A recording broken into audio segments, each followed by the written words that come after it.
The bank notification hit my phone at 2:17 p.m. on a Thursday, a withdrawal of $147,000 from our joint savings account. My stomach dropped. This wasn't a scheduled transfer. This hadn't been discussed. This was nearly 2/3 of everything we'd built together over 12 years of marriage. I stared at the screen, convinced it had to be some kind of mistake or fraud. I called the bank immediately, heart pounding in my chest. The representative confirmed what I couldn't believe. The transaction had been authorized in person by my wife at our downtown branch. She had provided all necessary identification and signed the withdrawal slip. We weren't struggling financially. I worked 60-hour weeks managing a construction company while she held a comfortable position at a marketing firm. Our combined income had allowed us to save aggressively for years. We had talked about opening our own business someday or maybe retiring early. Those dreams now felt like smoke slipping through my fingers. I said nothing that evening when she came home. I watched her closely instead. She moved differently, a slight nervousness in her gestures, checking her phone more frequently, avoiding eye contact during dinner. The signs were there, but I needed more than suspicions. The next morning, I called in sick to work for the first time in 3 years.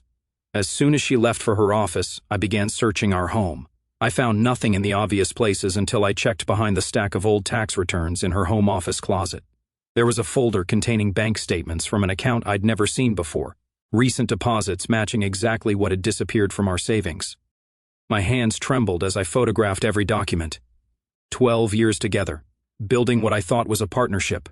All the overtime, the sacrifices, the dreams shared, now revealed as a calculated charade. The betrayal cut deeper than I could have imagined. I spent the day strategizing, forcing myself to think clearly despite the rage and hurt threatening to consume me. When evening came, I heard her key in the door.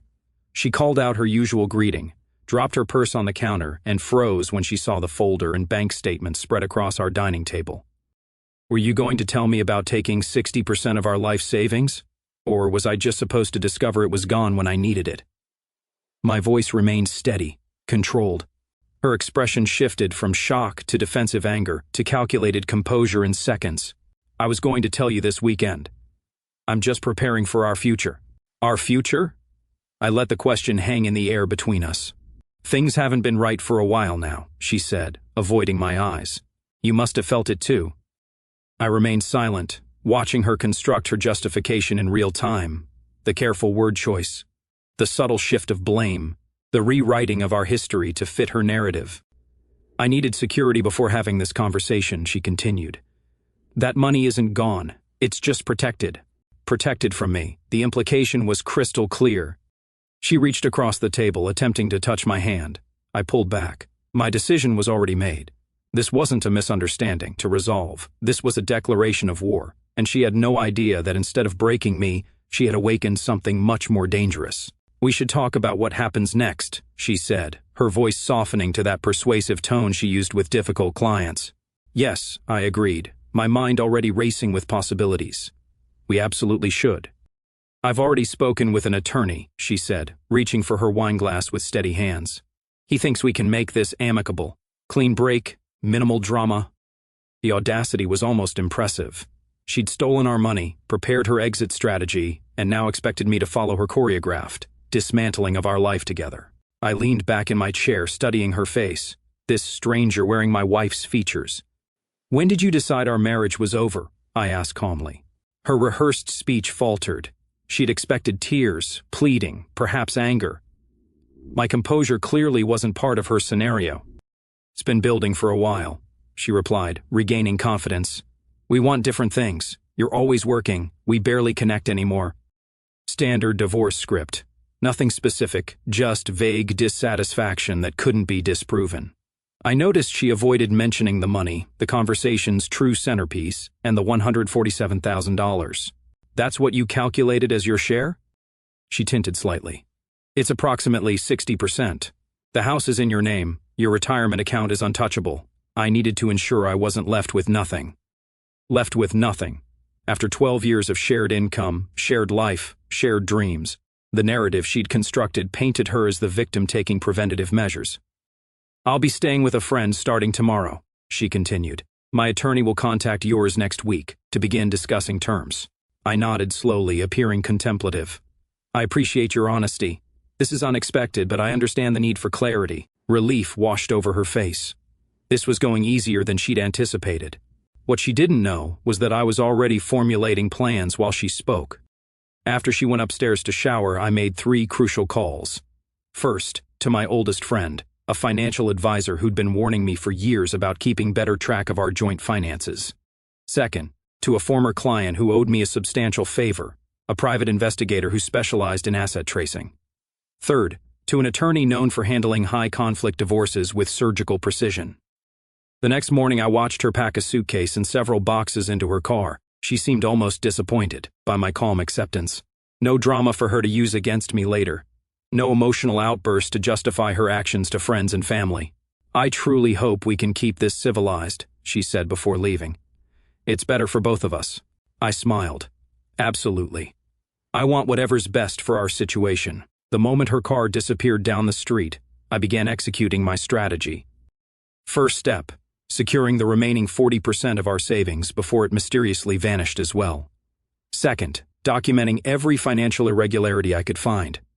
Third, understanding exactly where the missing money had gone. Over the next 3 days, I discovered she'd been planning this for at least 7 months. Small transfers at first, then increasingly larger amounts as she grew confident I wouldn't notice.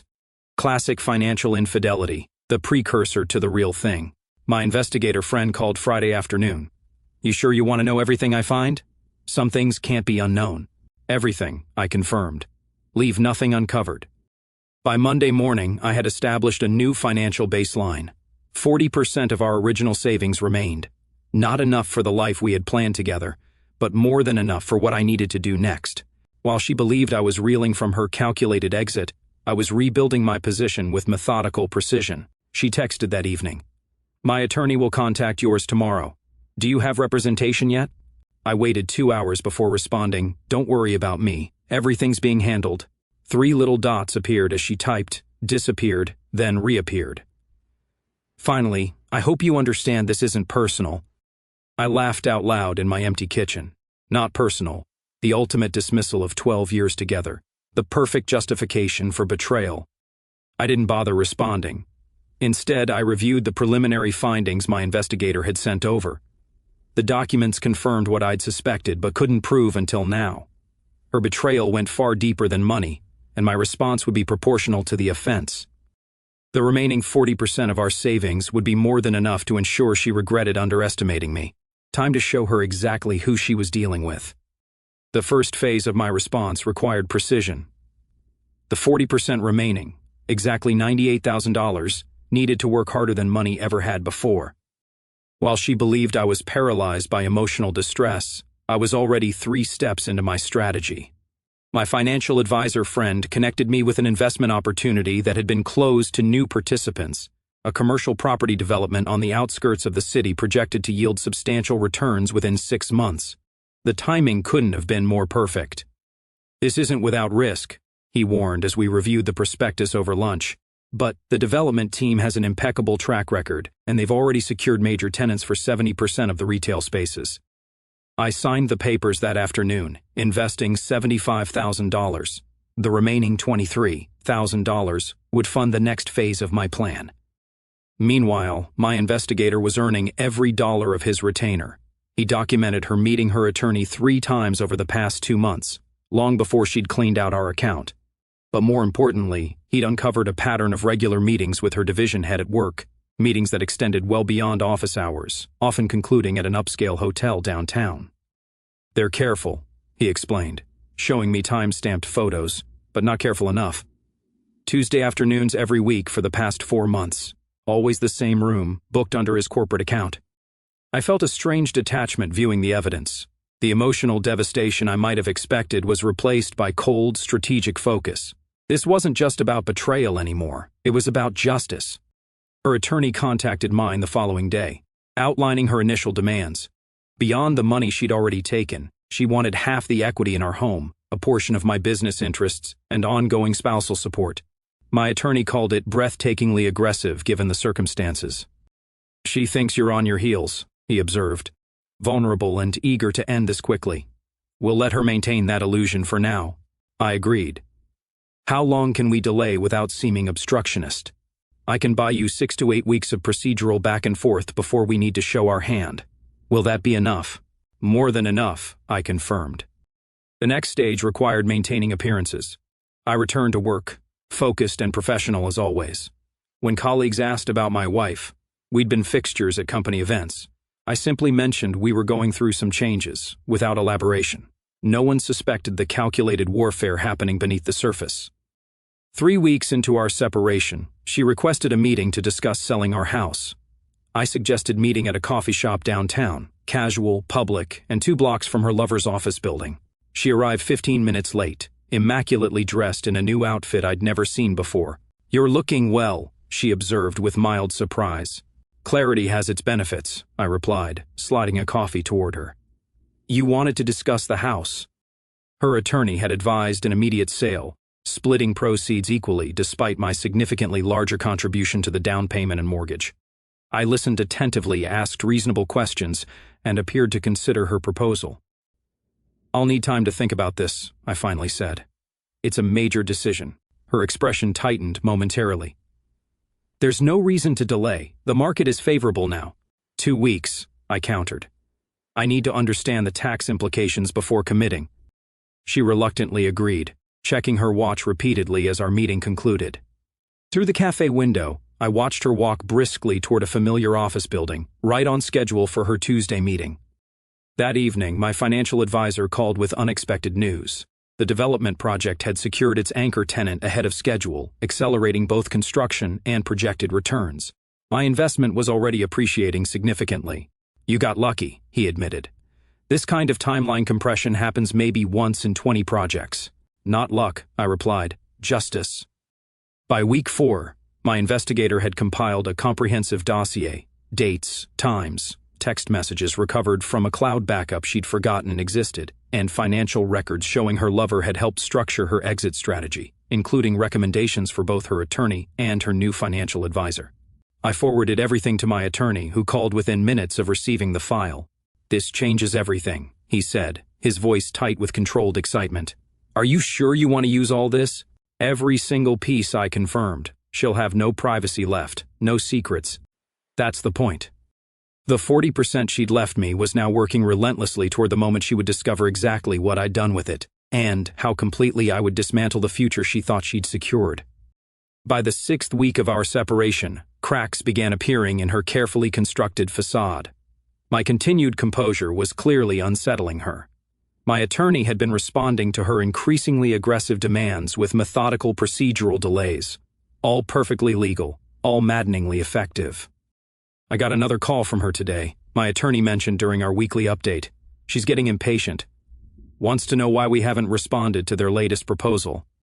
"And you told her that we're still reviewing financial implications, that these things take time, that rushing could be disadvantageous to both parties?" He smiled thinly.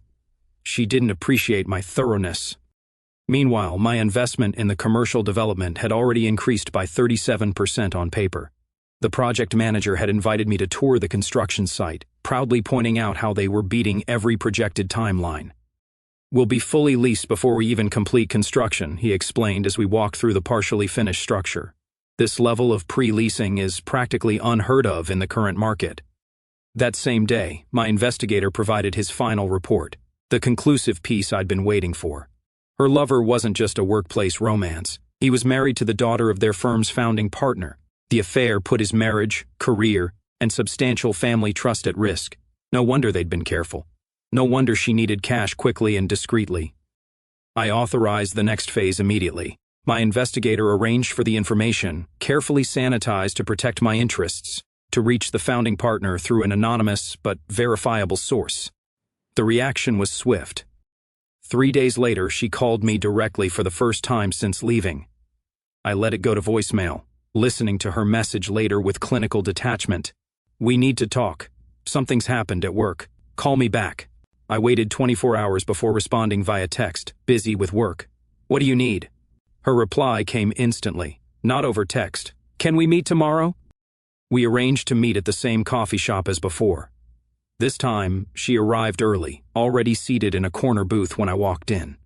The confident, composed woman who had walked out of our home was gone. In her place sat someone visibly stressed, constantly scanning the room as if expecting to be recognized.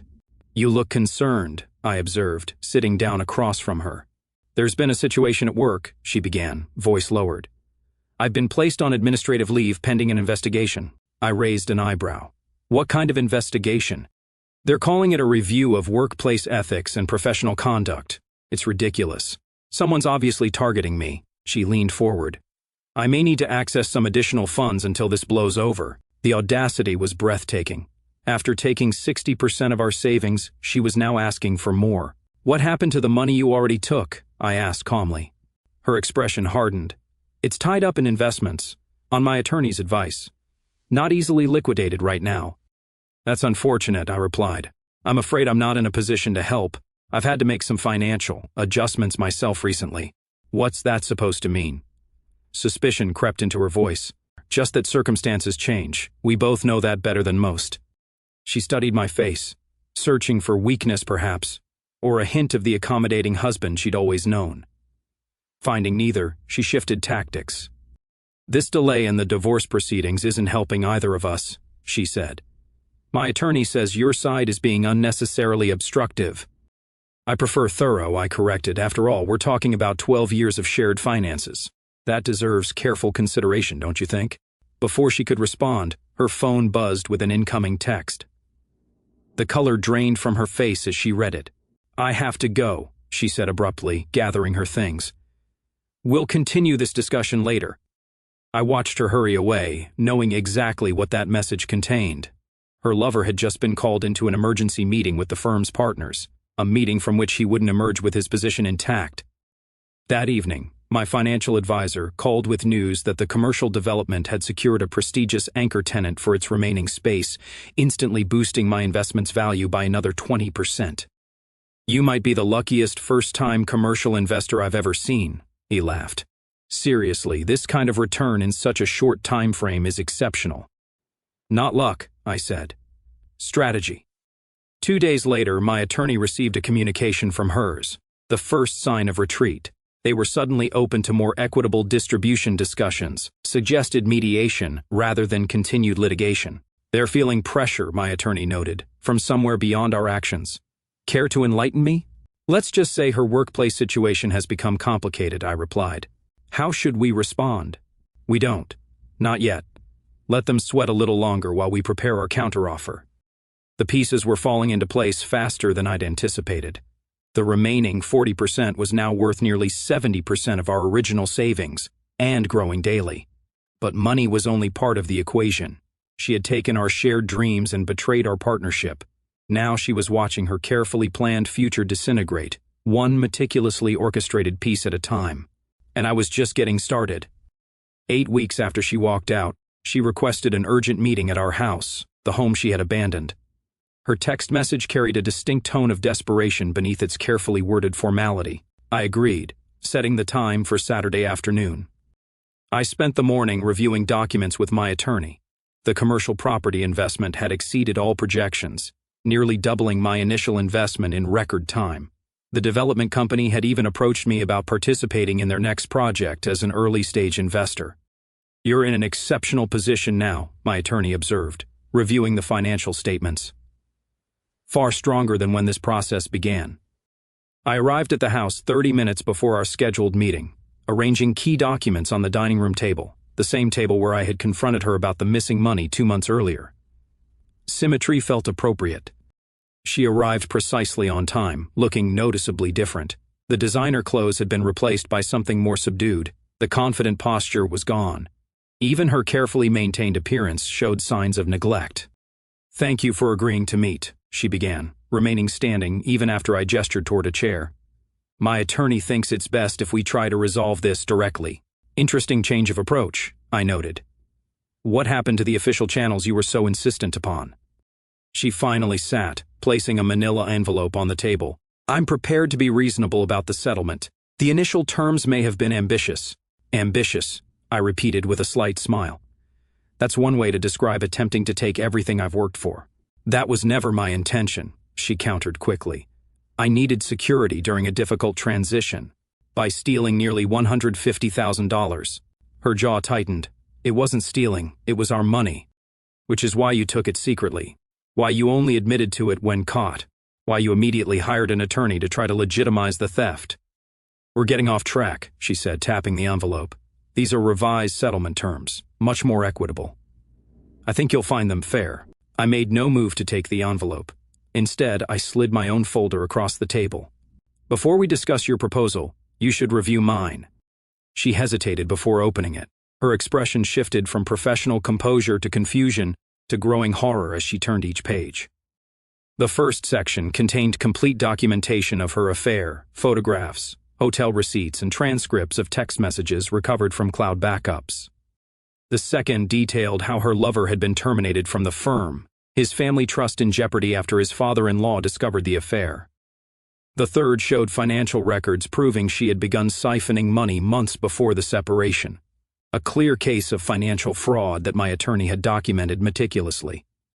The final section was the most damaging, evidence that she and her lover had discussed using company resources to establish a competing agency, approaching several key clients while still employed, corporate espionage that violated multiple clauses in their employment contracts, and potentially constituted criminal behavior.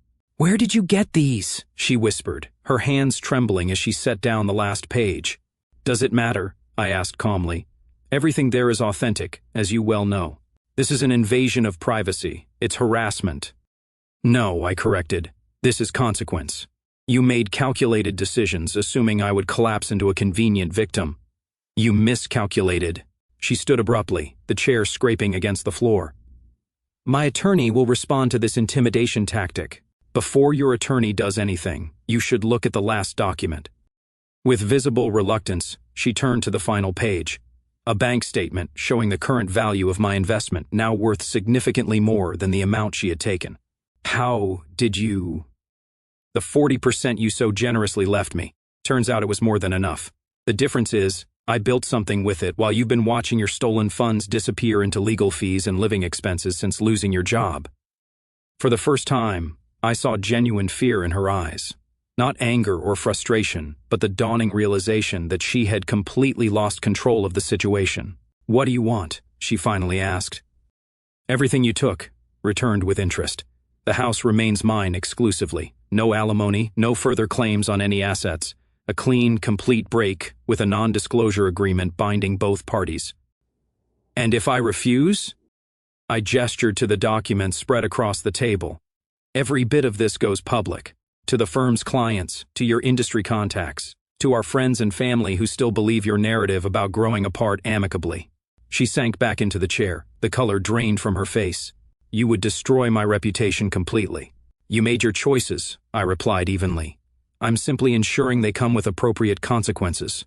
The silence stretched between us, heavy with the weight of reversed power. Finally, she gathered the documents with shaking hands and stood. "I'll need to discuss this with my attorney." "Of course," I agreed. "You have 48 hours before we proceed with filing everything in open court. Documents like these become public record during divorce proceedings, you know." As she walked toward the door, shoulders slumped in defeat, I called after her. "One more thing. The revised settlement agreement is non-negotiable.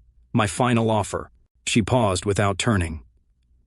"You planned this from the beginning, didn't you? From the moment you discovered the money was gone." "I simply used the resources available to me," I answered. "Exactly 40% worth." After she left, I poured myself a drink and stepped onto the back deck. The setting sun cast long shadows across the yard we had once planned to landscape together. So many abandoned plans, so many broken promises. Yet somehow, I felt nothing but calm satisfaction. The 40% had done its work. Now I awaited her surrender. The settlement agreement arrived exactly 47 hours later, just under my deadline. My attorney called as soon as he received it. "They've accepted every term without modification," he said, obvious surprise in his voice. "I've never seen someone fold this completely in 15 years of practice." "What exactly did you show her?" "The consequences of underestimating me," I replied simply. The divorce was finalized 3 weeks later in a brief courthouse proceeding. Neither of us spoke beyond the required legal responses. Her attorney looked defeated, barely making eye contact as we signed the final documents. My attorney, by contrast, couldn't stop smiling. As stipulated in our agreement, she transferred the full amount she had taken, plus 20% interest, back to me the same day. Combined with my investment returns, my financial position was now substantially stronger than before she left.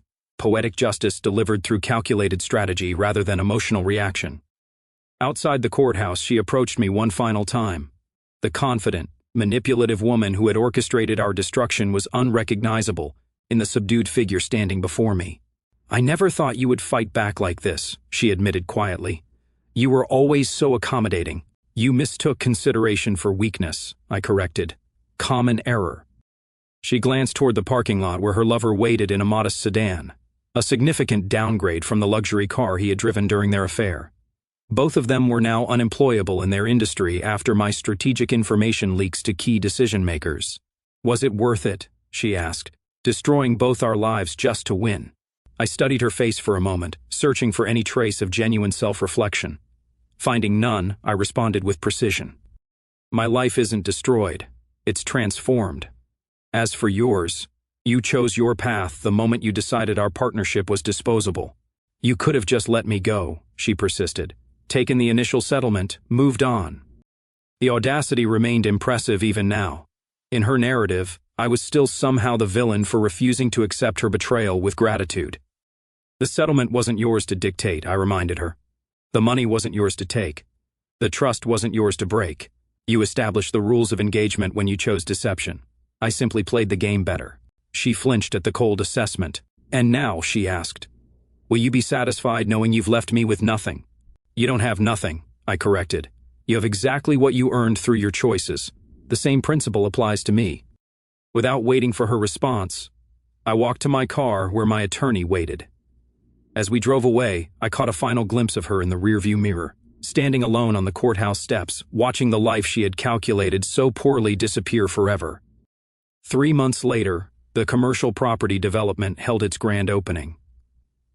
As an investor, I received a personal tour from the development team, proudly showing off the fully leased retail spaces and explaining how the property's value had nearly tripled since inception. "We'd like to offer you first position in our next project," the lead developer mentioned as we concluded the tour. "Your initial investment came at a crucial time. We value partners who can recognize opportunity and commit when it matters." That evening, I sat on my deck watching the sunset with a sense of completion. The house was mine alone now, redecorated, renovated, and purged of memories that no longer served me. The financial security we had built together had been threatened, then strengthened through adversity. My phone buzzed with a news alert. The marketing firm where she had worked had been acquired by a larger agency, with the founding partner retiring after recent management challenges. The final echo of the collapse I had orchestrated. I thought about her question at the courthouse. Was it worth it? The answer remained unequivocal. This wasn't about vengeance or emotional satisfaction. It was about consequences and principles, about refusing to be a victim when targeted by someone who believed I would break rather than fight. The 40% she had left me, likely an amount she calculated as just enough to appease but not empower, had become the instrument of a lesson she would never forget. Sometimes the greatest strength lies in being underestimated by those who believe they know you completely. As the sun dipped below the horizon, I raised my glass in a silent toast, not to victory over her but to the man I had discovered within myself when tested. The man who refused to beg, plead, or accept mistreatment. The man who met calculation with strategy, betrayal with consequence. The man who turned 40% into everything. Our story has come to an end. If you've made it this far, how about subscribing to our channel? It helps us immensely. I've selected 2 other videos for you that I'm sure you'll enjoy. Feel free to click on them. I'll be waiting for you in the next story. See you soon.